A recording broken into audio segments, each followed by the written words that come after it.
हम्म। पर्वत प्रदेश में पावस, इस पाठ का आप लोगों को कौन सा प्रश्न है? साल के वृक्ष भयभीत होकर धरती में क्यों धंस गए? ये इसी का आंसर लिखवाना था ना। चलिए आप लोग लिखिए। अचानक ही आकाश से अचानक ही आकाश से बादलों ने धरती पर अचानक ही आकाश से बादलों ने धरती पर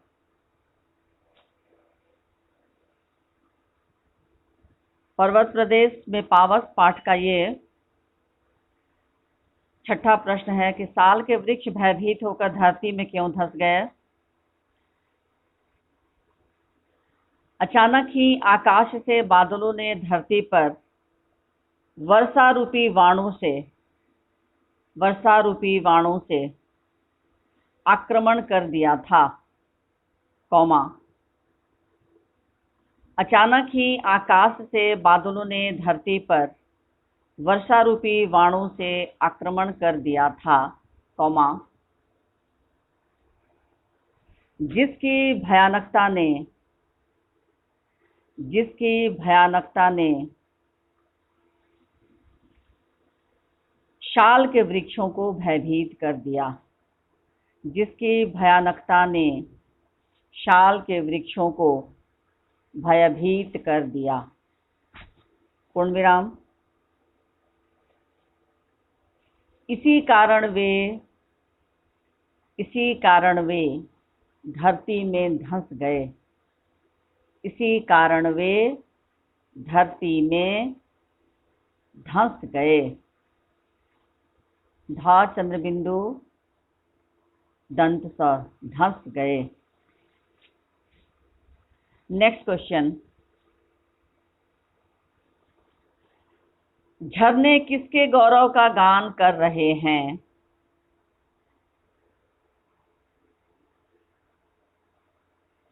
झरने किसके गौरव का गान कर रहे हैं? प्रश्नवाचक चिन्ह। झरने किसके गौरव का गान कर रहे हैं? प्रश्नवाचक चिन्ह। बहते हुए झरने की तुलना किससे की गई है? प्रश्नवाचक चिन्ह। झरने किसके गौरव का गान कर रहे हैं? प्रश्नवाचक चिन्ह।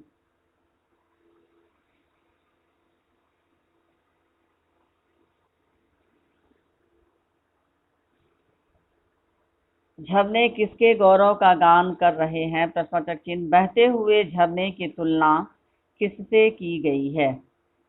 प्रश्नवाचक चिन्ह। उत्तर लिखिए। पर्वतीय प्रदेश में बहते हुए झरने। पर्वतीय प्रदेश में बहते हुए झरने। पर्वतीय प्रदेश में बहते हुए झरने ऊंचे ऊंचे पर्वतों के। पर्वतीय प्रदेश में बहते हुए झरने ऊंचे ऊंचे पर्वतों के गौरव का गान कर रहे हैं। पर्वतीय प्रदेश में बहते हुए झरने ऊंचे ऊंचे पर्वतों के गौरव का गान कर रहे हैं। पूर्ण विराम।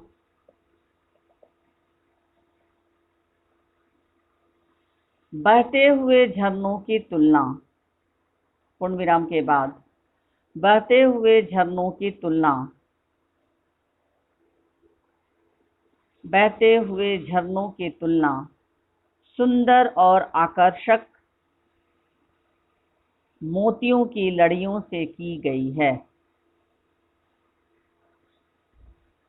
बहते हुए झरनों की तुलना सुंदर और आकर्षक मोतियों की लड़ियों से की गई है। पूर्ण विराम।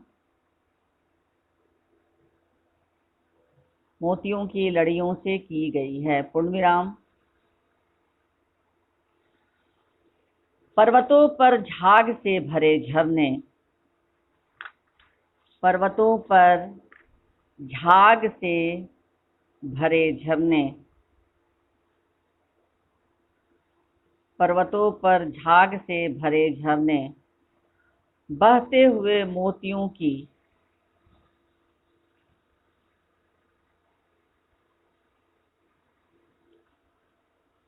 पर्वतों पर झाग से भरे झरने, बहते हुए मोतियों की लड़ी के समान। पर्वतों पर झाग से भरे झरने, बहते हुए मोतियों की लड़ी के समान सुंदर लग रहे हैं, सुंदर लग रहे हैं। पूर्ण विराम।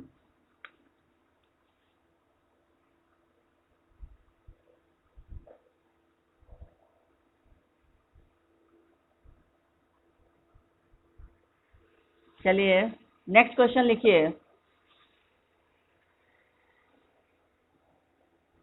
इस कविता में हाँ बोलो। हाँ हाँ हाँ, नहीं उचित रहेगा पैराग्राफ चेंज करके लिखना, ठीक है। हाँ नेक्स्ट क्वेश्चन लिखिए। नेक्स्ट क्वेश्चन कि इस कविता में मानवीकरण अलंकार का प्रयोग किस प्रकार किया गया है। इस कविता में मानवीकरण अलंकार का प्रयोग किस प्रकार किया गया है, प्रश्नवाचक चिन्ह स्पष्ट करें।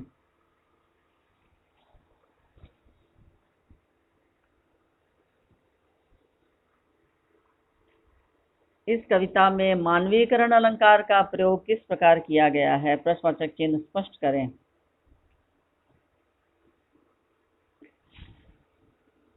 चलिए लिखिए। इस कविता में कवि ने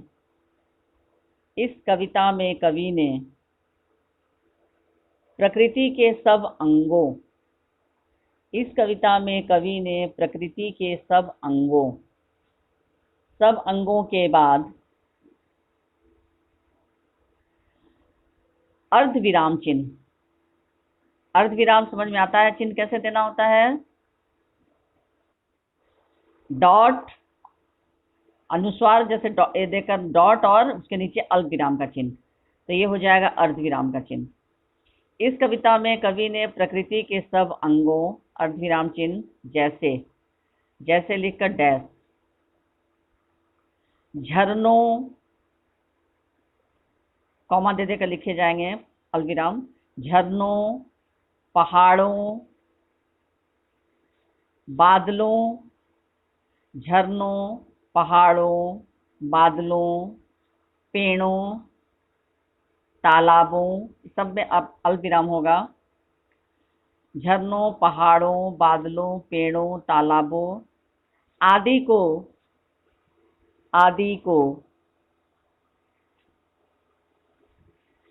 को मानवीय चेतना से परिपूर्ण माना। आदि को मानवीय चेतना, मानव दीर्घिकार वीय, मानवीय चेतना से परिपूर्ण माना, मानवीय चेतना से परिपूर्ण माना तथा उनकी तुलना, परिपूर्ण माना तथा उनकी तुलना मानव के विभिन्न गुणों से की है, तथा उनकी तुलना मानव के विभिन्न गुणों से की है, तथा उनकी तुलना मानव के विभिन्न गुणों से की है। पूर्णविराम। पूर्णविराम, विभिन्न गुणों से की है। यहाँ तक हुआ सबका? यहाँ तक हो गया? हाँ, विभिन्न गुणों से की है। पूर्णविराम। कवि को झरने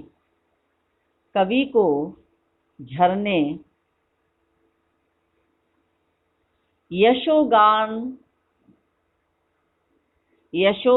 करने वाले, कवि को झरने यानी झरने को कवि किस रूप में प्रस्तुत कर रहा है यहाँ पर, तो कवि को झरने यशोगान करने वाले आप बता सकते हैं कि यशोगान पहले के जमाने में कहाँ हुआ करता था? कौन किसका यशोगान किया करता था?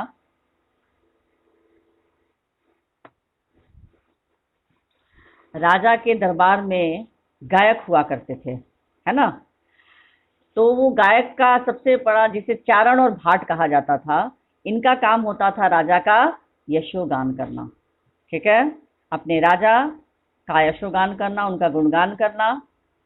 तो इसी तरह से यहाँ कवि कह रहे हैं कि कवि को झरने यशोगान करने वाले गायक प्रतीत होते हैं। यशोगान करने वाले गायक प्रतीत होते हैं। पूर्ण विराम। पहाड़ ऐसे प्रतीत हो रहे हैं, पहाड़ पूर्ण विराम के बाद, पहाड़ ऐसे प्रतीत हो रहे हैं, कौमा,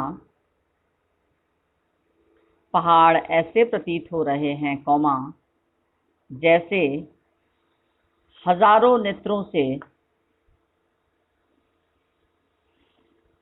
पहाड़ ऐसे प्रतीत हो रहे हैं, कौमा।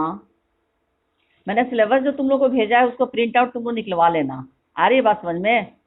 प्रिंट आउट निकलवा लोगे तो क्वेश्चन का पैटर्न वगैरह सब कुछ पता चलेगा, उसमें किस तरह से क्वेश्चन रहेगा, कितना मार्क्स का। ठीक है, सारे लोग उसका प्रिंट आउट निकलवा लेना अभी लॉकडाउन जब समाप्त हो तो।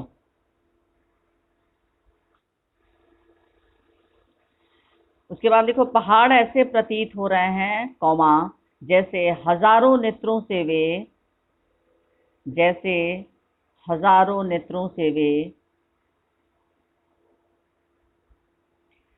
हजारों नेत्रों से वे अपना प्रतिबिंब, प्रतिबिंब यानी, प्रतिबिंब का क्या अर्थ होता है? छाया, छाया, छाया। अपनी जो छाया होता है, प्रति छाया, उसको प्रतिबिंब भी कहते हैं। जैसे हजारों नेत्रों से वे अपना प्रतिबिंब नीचे स्थित तालाब के, नीचे स्थित तालाब के स्वच्छ जल में देख रहे हूं। जैसे हजारों नेत्रों से वे अपना प्रतिबिंब नीचे स्थित तालाब के स्वच्छ जल में देख रहे हूं। हूं पे अनुस्वार होगा। पूर्ण विराम। उनकी चोटी पर बादल, उनकी चोटी पर बादल पंख फड़फड़ा कर उड़ रहे हों। उनकी चोटी पर बादल पंख फड़फड़ाकर, फड़फड़ाकर में योजक चिन्ह होगा। उनकी चोटी पर बादल पंख फड़फड़ाकर उड़ रहे हों, उड़ रहे हों। पूर्ण विराम। यहां तक हुआ। पर्वतों पर अचानक तेज बारिश, पर्वतों पर अचानक तेज बारिश, बारह रश्विकार तलब्श।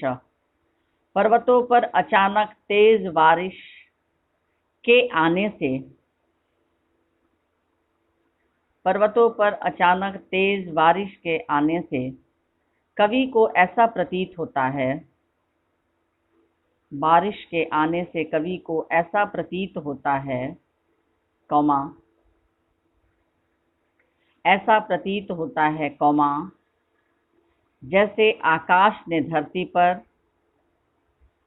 ऐसा प्रतीत होता है जैसे आकाश ने धरती पर आक्रमण कर दिया हो। सारे 10th के दोनों सेक्शन के बच्चों से एक इंस्ट्रक्शन देना है। Listen carefully all of you. कुछ बच्चों का हर सेक्शन में फ्री डिफॉल्टर्स हैं, जिसके कारण उनका स्नैप होमवर्क से और व्हाट्सएप से नाम स्कूल के द्वारा ही हटा दिया गया है।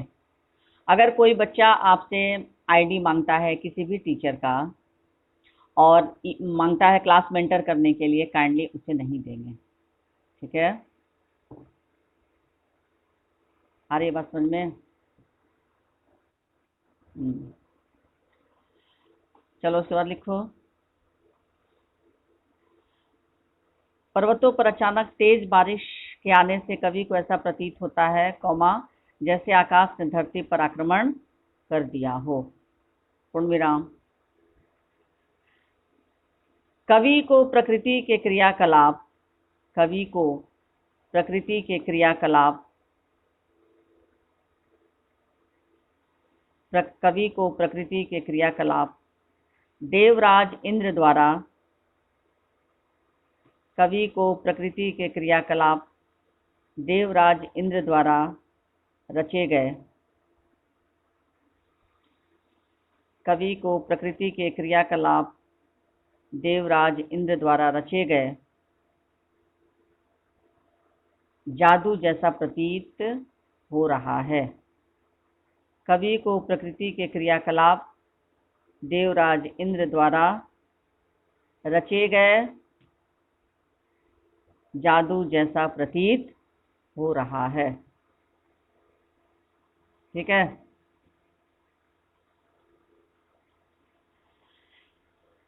इसके बाद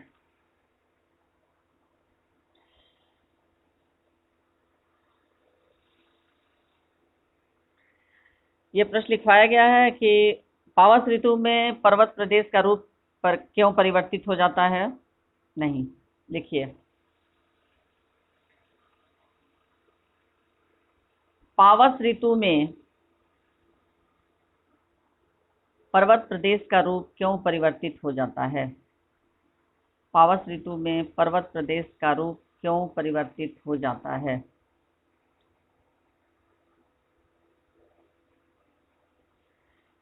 पावस ऋतु में पर्वत प्रदेश का रूप क्यों परिवर्तित हो जाता है।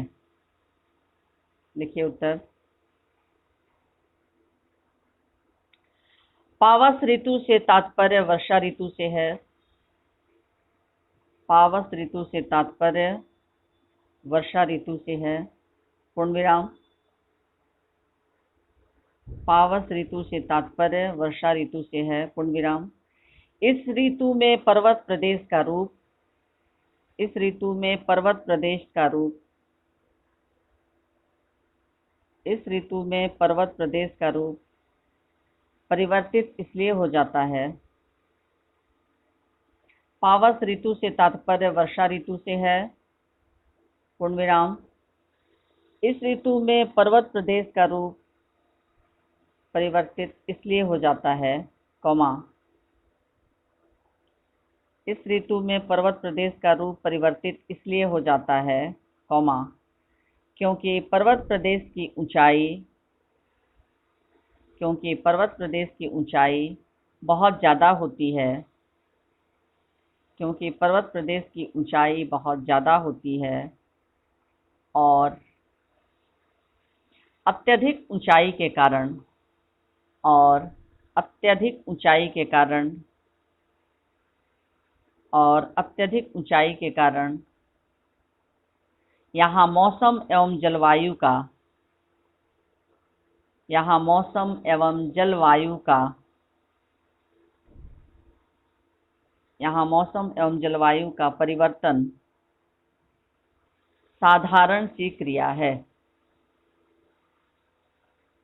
यहाँ मौसम एवं जलवायु का परिवर्तन साधारण सी क्रिया है। पूर्ण विराम। पूर्ण विराम।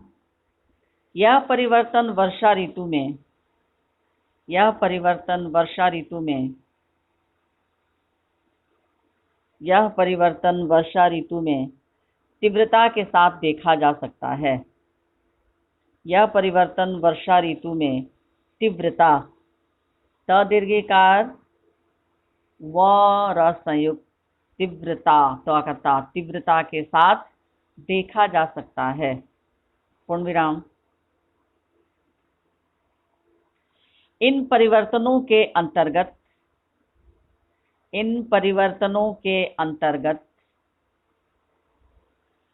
इन परिवर्तनों के अंतर्गत क्षण भर में, इन परिवर्तनों के अंतर्गत क्षण भर में बादलों का घिर जाना, इन परिवर्तनों के अंतर्गत क्षण भर में बादलों का घिर जाना और क्षण भर में ही इन परिवर्तनों के अंतर्गत क्षण भर में बादलों का घिर जाना और क्षण भर में ही और क्षण भर में योजक चिन्ह होगा और क्षण भर में ही कड़ी धूप निकल आना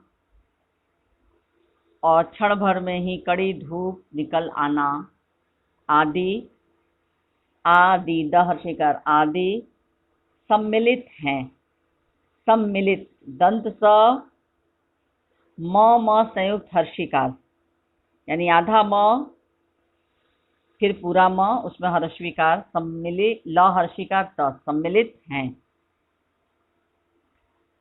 क्षण भर में ही कड़ी धूप निकल आना आदि सम्मिलित हैं। नेक्स्ट क्वेश्चन, बादलों के अचानक पर्वत पर छा जाने के बाद, बादलों के अचानक पर्वत पर छा जाने के बाद, बादलों के अचानक पर्वत पर छा जाने के बाद झरनों का कवि ने किस प्रकार वर्णन किया है?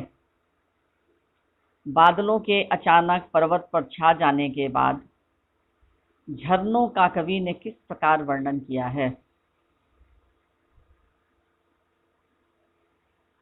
बादलों के अचानक पर्वत पर छा जाने के बाद झरनों का कवि ने किस प्रकार वर्णन किया है? चलिए उत्तर लिखिए। बादलों के अचानक पर्वत पर छा जाने से, बादलों के अचानक पर्वत पर छा जाने से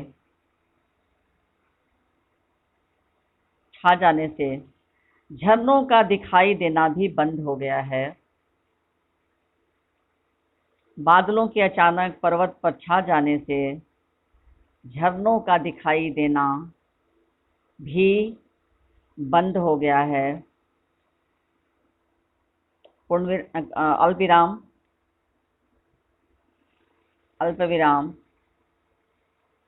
उनकी केवल आवाज ही सुनाई दे रही है। उनकी केवल आवाज ही सुनाई दे रही है। पूर्ण विराम उनकी केवल आवाज ही, आवाज में नुक्ता होगा ज के नीचे, आवाज ही सुनाई दे रही है। पूर्ण विराम पर्वत पर बहते हुए झरने, पर्वत पर बहते हुए झरने सुंदर मोतियों की लड़ियों के समान, पर्वत पर बहते हुए झरने सुंदर मोतियों की लड़ियों के समान लग रहे हैं तथा उनकी आवाज नस नस में जोश भरने वाली महसूस हो रही है। तथा उनकी आवाज नस नस में जोश भरने वाली महसूस हो रही है। पूर्ण विराम यह एक संगीतमय वातावरण का सृजन कर रहे हैं। यह एक संगीतमय वातावरण का सृजन कर रहे हैं। यह एक संगीतमय वातावरण का सृजन कर रहे हैं। यह एक संगीतमय वातावरण का सृजन कर रहे हैं। पूर्ण विराम नेक्स्ट क्वेश्चन लिखिए। बादलों के उठने तथा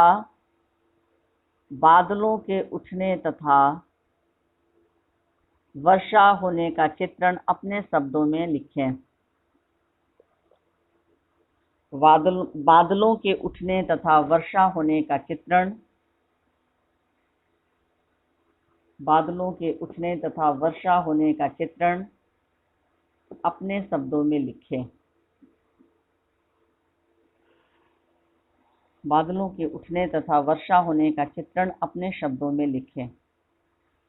उत्तर। प्रश्न हो गया। बादल अचानक ही इतने, उत्तर लिखें, बादल अचानक ही इतने, बादल अचानक ही इतने भयानक, बादल अचानक ही इतने भयानक और विशाल आकार में, भयानक और विशाल आकार में गरज कर ऊपर उठे, ऊपर बड़ा ऊ होगा, दीर्घ ऊ, ऊपर, ऊपर उठे। बादल अचानक ही इतने भयानक और विशाल आकार में गरज कर ऊपर उठे, कौमा, जैसे कोई पहाड़, जैसे कोई पहाड़ बादल रूपी पंखों को, जैसे कोई पहाड़ बादल रूपी पंखों को, जैसे कोई पहाड़ बादल रूपी पंखों को फड़फड़ाते हुए, जैसे कोई जैसे कोई पहाड़ बादल रूपी पंखों को फड़फड़ाते हुए आकाश में उड़ गया हो, फड़फड़ाते हुए आकाश में उड़ गया हो। पूर्ण विराम।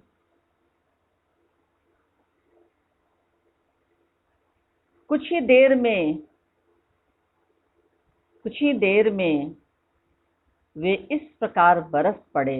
अब ये दूसरा दृश्य, ये तो हुआ बादलों का उठने का, अब वर्षा होने का चित्रण कि कुछ ही देर में वे इस प्रकार बरस पड़े, अल्प विराम, कुछ ही देर में वे इस प्रकार बरस पड़े जैसे उन्होंने धरती पर, जैसे उन्होंने धरती पर पूरे वेग से आक्रमण कर दिया हो, जैसे उन्होंने धरती पर पूरे वेग से आक्रमण कर दिया हो, जैसे उन्होंने धरती पर पूरे वेग से आक्रमण कर दिया हो। पूर्ण विराम। यह सब देखकर, पूर्ण विराम के बाद, यह सब देखकर शाल के पेड़, यह सब देखकर शाल के पेड़ इतने भयभीत हो गए, इतने भयभीत हो गए कि वे धरती में धंस गए। यह सब देखकर शाल के पेड़ इतने भयभीत हो गए कि वे धरती में धंस गए और तालाब से धुआं उठने लगा, धरती में धंस गए और तालाब से धुआं, धा हसु का धू आ चंद्रबिंदु, धुआं उठने लगा।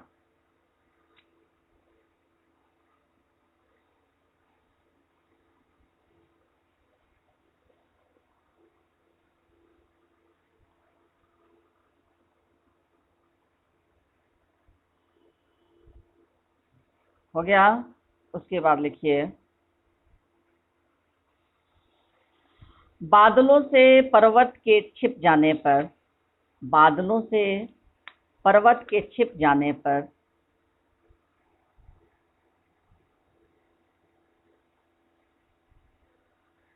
बादलों से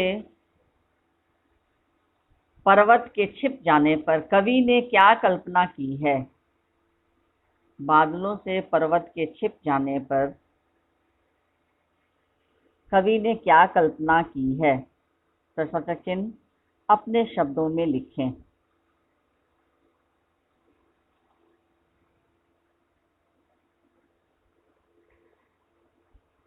कवि ने बादलों के कारण, चलिए उत्तर लिखें, कवि ने बादलों के कारण,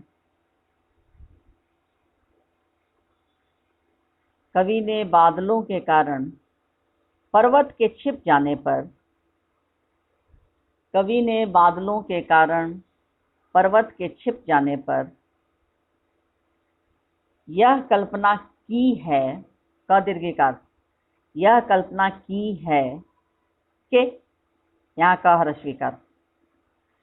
कवि ने बादलों के कारण पर्वत के छिप जाने पर यह कल्पना की है कि अचानक बादल ऐसे उठे, अचानक बादल ऐसे उठे, कौमा,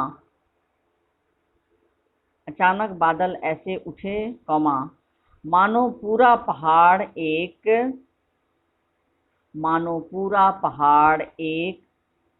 विशाल पक्षी के समान, मानो पूरा पहाड़ एक विशाल पक्षी के समान,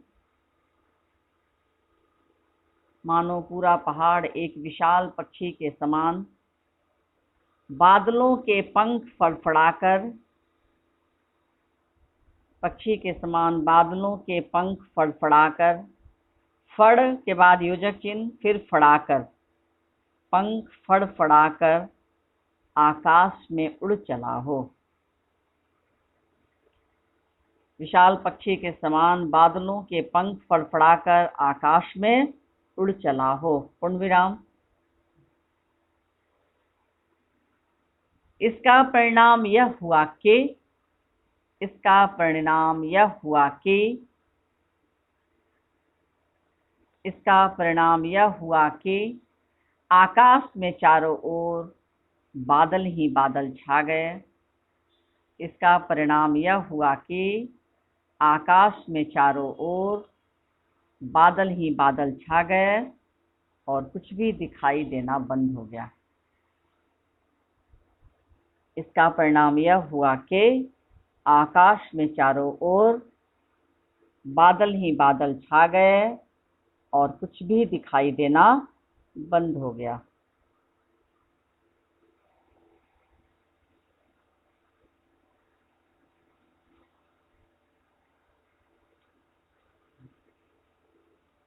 उसके बाद लिखिए,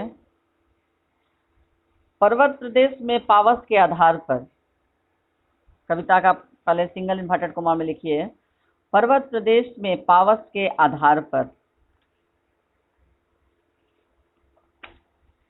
आधार पर दोहरे उद्धरण चिन्ह के अंतर्गत लिखें, टूट पड़ा भू पर अंबर, टूट पड़ा भू पर अंबर, दोहरा उद्धरण चिन्ह बंद, टूट पड़ा भू पर अंबर,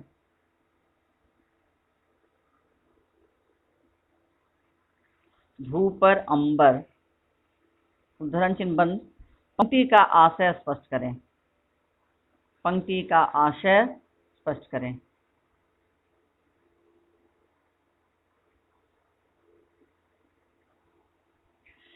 पर्वत प्रदेश में पावस के आधार पर, उत्तर लिखें, पर्वत प्रदेश में पावस के आधार पर, पर्वत प्रदेश में पावस के आधार पर टूट पड़ा भू पर अंबर, दोहरे उद्धरण चिन्ह के अंतर्गत लिखेंगे,